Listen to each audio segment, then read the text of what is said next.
If you're new to this, you can always ask your questions in the comments. If you're watching on the replay, feel free to put your question in. We'll answer it in next week's live session and go from there. So, uh, common thing that we've seen come up a lot for questions with clients is um, the concept of working on balance and having, quote unquote, fun. Um, Everyone always asks me about cheat meals. Um, and part of the aspect with this is shifting the mindset because a lot of our media culture on nutrition and dieting has creates a lot of vilification of different foods. And the problem is whenever you put a lot of negative energy into something, but then you still have it anyways, it's going to create a lot of problems in the background. Even if what you're having isn't necessarily that unhealthy, if you have a bad attitude about that food as you're eating it, like that energy is going to have an impact on your well-being at a subconscious level. So don't beat your up beat yourself up about things. Don't guilt yourself about things. It is about give and take. Um, some days are going to be better than others. Some meals are going to be better than others. The grand scheme of health is, you know, we do a little bit of work, we have a little bit of fun. We do a little bit of work, we have a little bit of fun. And that's what makes life enjoyable. So don't overstress yourself about bad meals, cheat meals, whatever you would typically call them.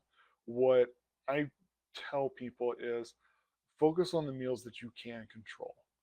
If you know that there are going to be meals in your day, in your week that are a little beyond your control, either because someone else is cooking it at home, something happens with work on a regular basis where you're either going out, there's meetings, smoozing clients or being schmoozed by potential business partner things, travel for work, and the list goes on. Family events, all sorts of things. If you are staying 100% on track on the meals you have control of, you have the wiggle room to have more fun and less worry on the meals that you don't have control. And that's really what I try and coach clients on it is like, let's identify the meals that no one really can impact. Let's get those down pat first, where you've got all your protein, you've got your vegetable needs for the day, and it's tight. It's going to keep you full, but it's not loading you down for calories for the day. So you have room to have fun on the meals, or not necessarily fun, just not have anxiety and worry about, oh God, how much is that meal going to cost me calorie wise when I go home tonight, or how much is the lunch meeting at work today going to cost me today.